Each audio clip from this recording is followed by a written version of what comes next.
So you're working over in the Okuma booth. What's going on with Okuma this year? You know what? There's some pretty fun things coming from Okuma. We've got a couple new reel launches coming up at ICAST this year. Expanding on our vector and our cold water line. Cold water's really got some really nice new upgrades to it. Yeah. Drags and just better features, a little more sturdy, higher end. So Yeah. Cool. that's coming out. We're coming out with new reels, or pardon me, new rods. We're kind of consolidating our blue diamond and our white diamond into the diamond series. So Okay. bringing back some models, that 9-foot model medium, which is so popular for both walleye and salmon guys. That's coming back for Okuma. So some fun stuff coming. Cool. Yeah. So let's talk about that real quick before we get in. We got a bunch of stuff we're going to talk to you about today. Sure. It's going to be a very packed 20 minutes, but if someone's looking to outfit their boat to do some salmon fishing, what would you recommend to them for reels? You know what? I think if you're going to go on the salmon side, the cold water is our high-end reel right now. That's going to have the best drag. It's going to have the best bearing package. It's robust. It's going to handle everything the salmon's going to give it. And you can certainly roll that over and fish the walleyes with it. So I would always gear the guys up with the cold water stuff. The 30 series and the 45 series would probably be the two options, I would say, to have most guys consider, because that's going to cover most of the applications. That's going to be from your downriggers to your dipsy divers to the copper that the guys will run and lead core and things of that nature. So those two reel sizes in the cold water would be the best place to start. All right. Let's say I want to go fishing Eastern Basin walleye fishing like you. Well, what reels should I be looking for? Yeah, the nice thing is the same reels are universal. It's just how you set them up for the walleyes will be a little bit lighter. For instance, if you use that 30 series for the dipsy divers, we would just load that up with 30-pound braid, and that's going to handle all your dipsy diver type stuff. You can run that same rod on your downrigger with the fluorocarbon Top Shot leader. And then, of course, the 30s will work very well for lead core with 1 to 5 color. And then if you wanted to go deeper as our summer progresses, we would go to the 45. That would cover your 6 to 10 color lead core. So again, those two reels are universal for both the salmon guys and the walleye guys. All right. How about rods? Rods, personal preference on rods, but I would say to most guys just getting set up that fundamentally that 8'6" medium is going to be the most universal rod. You can do everything with that. You can downrig, dipsy, lead core, everything fits well on that 8'6", especially with our Deadeye series. It's a telescoping reel, or rod, pardon me. Fits well on the guys that are running smaller boats for storage, but you still get the length that you need. Us personally, we like an 8-foot rod on our downrigger, medium light. It's a lot of fun when that fish releases that rigger and it's just you with a nice light rod. It's a lot of fun that way. Certainly not robust enough to run that for a dipsy diver, so we use that 8'6" medium. The 9-foot rod that we talked about earlier that's coming back from Okuma, that's my favorite rod for dipsy divers. That 9-foot medium's just got the right action. It's got a very nice fast tip. You can see subtle bites, especially on Lake Erie when you have some non-target species or small fish. You might not see it on a heavy loaded salmon dipsy rod very subtly, so you can pick that up. So. And you're running braid on all you're not using wire or anything on your walleye rods or anything? You know what? That's a great question. Actually, 90% of the dipsy applications are going to be braid. Downrigger will be braid. We do run wire, and there are times we find that, man, some days I've fished, I don't know if it's harmonics, but some fish do like that wire. The walleyes too. The walleyes too. Really? Very much so. Yeah, we do see it. And a lot of it we found seems to trend towards water clarity. When we have stained water, that wire dipsy seems to do better. When we have clear water, that braid dipsy. Yeah, I hadn't heard that before on walleyes. That's interesting. Really interesting. Yeah. So Well, let's talk a little walleye fishing. I know you're on the Eastern Basin. What do you see this year as far as the season on Lake Erie? Well, I'll tell you what. I mean, if you look back to when your granddad would say, "Oh, the good old days," the good old days are right now. we hear that quite a bit. Yeah. But no, we look at just the quantity of fish and the size of the fish over the last 3 years. Just phenomenal, and the health of our fish just second to none. Our class of 3 to 5 pound walleyes are just booming right now. I mean, we're looking at close to 90 million walleyes from Detroit River to Niagara River, and the population is there. But the size now and that we're fishing, we would have that cookie cutter class of 22 to 23 inches. Well, them fish are now becoming an adult stage, and we're getting into that 4, 6, 7 pound class. So not only are we catching a lot of fish, but the size of the fish are there. And the best news is the fish coming behind this class are there. So we have a lot to look forward to for sure. And we have our bait, forage baits has never been better. Our smelt is back, our emeralds are back. You're seeing it with what the fish are, giving it back in the live well, but you're seeing it on the screen. We're marking bait again, which, 5 years ago, it wasn't that easy to do. So you've got good recruitment, you've got a good forage base. where you are on the lake, though, the fish are coming from the west. True. So how does that migration work, and what are the kind of seasonalities on this eastern basin, and how does that make it challenging for a guy like you? Well, we look at our walleye population as really two separate populations. We have our resident fish. Mhm. They never leave the eastern basin. They're structure related. They're with us all year. And as you mentioned, we have a tremendous amount of migratory fish that come from Ohio. And when we don't get ice, a lot of that is accelerated. So they come down early because it's based on water temperature. And without the ice cover the last few years, we seem to get them early. We're starting to see that arrival late June, which sometimes we wouldn't see that till late July. It sounds like only a month, but it's a pretty big chunk of Big the winter, summer. yeah, big winter. right, yeah. So we're getting those fish earlier, which really makes for a nice blend of fish for the guys. Whether you're tournament fishing or a charter captain, but for the recreational guys, they can go out and come home with a box. They'd love, everyone's proud to say they boxed out, and it's offering that to the recreational guys. Yeah. Cool. You have a lot of different ways to target walleyes. Tell me about kind of how you target walleyes when you're out with your charter class. Yeah, it's with the season, of course, when it just kicks off, we're relatively shallow. We're doing a lot of bottom work, 30, 40, 50 feet. A lot of stuff directly on the bottom. Thermocline hasn't structured yet, but so we start there in May and June. But generally, when we get the third week of June and the rest of the summer, we're offshore. And the Eastern Basin is the deeper end of the lake, so we're getting into the dipsy divers, a lot of lead core. But downriggers are coming into play again, too. They're not, we used to consider downriggers a glorified rod holder because they would just never really use them, but people start to put them into the game. So overall, it's a trolling program for certain, and lead core is probably the best. I would say lead core does 80% of the work for us when it's coming fish count at the end of the year. Are you pulling spoons? Are you pulling worms? What are you pulling? We're 95% stick baits. Okay. 5% will be worm harnesses. There's a window, and it comes up every seems like 3 weeks of summer. If they want meat, they just want the meat. And we're thinking some of that is translating into that being some of the migratory fish that are turning on to that bite. Our end of the lake, the spoon bite really isn't taking hold. There's guys that do fish it and catch it with spoons, but that's more of a Western Basin thing than it is on our end. And of course, we're the deeper end of the lake, so I think that has a lot to do with it. We're a lot more current. I think the way those baits react and that spoon reacts is interesting. Yeah. What are your favorite stick baits? I'll tell you what, if the guys haven't seen them yet, but the guys should be fishing yellows. It's Chris Yellowicki from Canada that makes the yellow stick bait. It is phenomenal. He did a lot of R&D on it, a lot of time and effort investment, but it's a great bait. That does a lot for us.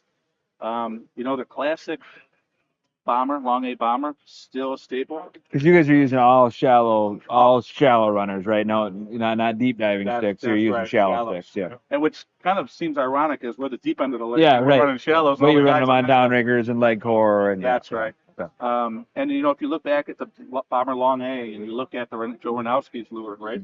All those are staple baits. So the right size, so that 5-inch matches the hatch sort of bait to our smelt base. But one of the things that we are seeing a significant difference is the patterns, paints, and what the guys are doing. Some guys say, "Oh, it's not about the color." It is absolutely about the color. You can have 5,000 lures on the boat, and we go back to very consistent baits. But some of the guys like Chris Yellowicki doing a great job, Rick Kalem from Kalem Baits. He's doing some custom baits, but definitely we're finding out certain color patterns are absolutely far more productive than the conventional bait. So we're doing more than catching fishermen. We're catching fish too. They're actually catching fish. Yeah, That's right, because there is that stigma of, oh my Yeah. God, we're here to catch. Yeah, Exactly. But one tidbit I'll share with the audience is when we look at lures, on our end of the lake, baits with big dots on them is a game changer. Whether it's identified as an eye or multiple fish together, small bait fish together, big dots on those baits are a noticeable difference. Interesting. That's cool. Yeah. Tell me about, so you're running these shallow divers, you're running with dipsies, you're running with downriggers, you're running with lead core. Where are you targeting these fish in the water column where you've got these deeper basins, deeper areas to fish? In the spring, you're going for the bottom. Where are you going? Where are you targeting them once you get into the summer months? You know what? That's a great question. And I think this is where a lot of guys make, I won't say a mistake, but just don't understand where to put their baits. Mm-hmm. Because we are on the deeper end of the lake, we absolutely get a thermocline set up every summer, sometimes multiple, 2 or 3 layers. Mm-hmm. And obviously that thermocline is really specific to water temperature, and the walleyes are absolutely responding to that. we'll mark fish on the bottom below the thermocline, and guys will fish it and pound that section of the water column and won't produce any fish. Fish are negative. They're in that cold water. So we're always fishing above the thermocline. Okay. So temperature, paying attention to temperature is paramount. Well, it's obviously exactly what, fish hawk is built for. There's a part of our philosophy that once we find our fish, the fish hawk is more important than our actual sonar. We need to keep in contact where that right water column is. And a lot of times our thermoclines are set up, they're so established, we can actually see our thermoclines on our sonar. And it gives a nice, easy target for the guys to start working with it. But I think what happens is the guys don't necessarily know where their baits are sometimes. Downrigger balls, you can identify where they are. But with that fish hawk, you can start to say, okay, don't go below this because the water was definitely colder. So I will tell anybody, focus on the thermoclines, focus on the temperature breaks. And what is that number? I mean, I know walleye can function in a pretty wide range of temperature, but like what's your money number as far as temperature goes? In the middle of the summer, we like that 65-degree mark. That separation is pretty good. Everything above that, they're going to feed on that 65 to 75. Those fish are active. If you're in that water column, you identify that temperature, and the fish are in that water column. Those are active fish. Those are the ones you want to target. So if you mark fish on your 30 feet, 35 feet down, the lead core program is very easy to identify and how to get there. So it's simple math. And conversely, if you mark fish but they're in colder water, those aren't the fish you're gonna target. You're gonna leave those alone. Go look for some in warmer water. That's exactly right. And we'll talk to guys dockside after a day, and I'll see them where they were fishing, and I'll say, you guys sat on the fish on the bottom all day. Yeah, we didn't catch a fish. Guys, that water's so cold, they're not going to be moving on you. I mean, you might get one or two, but you're not going to have that 20 fish day as you would if you were in the right water column. Okay.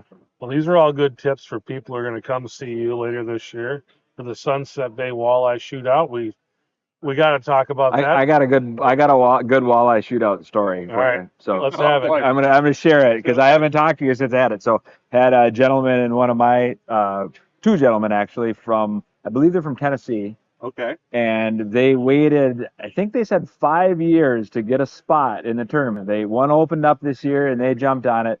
Let me tell you, these guys are stoked to come fish with you in July here. So that's great. yeah, I mean, it was pretty neat where that's like they're here this weekend to get ready to come back in July to fish your tournament. Oh, that's great to hear. It's a very proud event. It's 14 years in its making. We have anglers from 26 states coming in and out of fishing. So we can say half the country's here in July to fish. It's always the third Saturday of July, July 20th this year.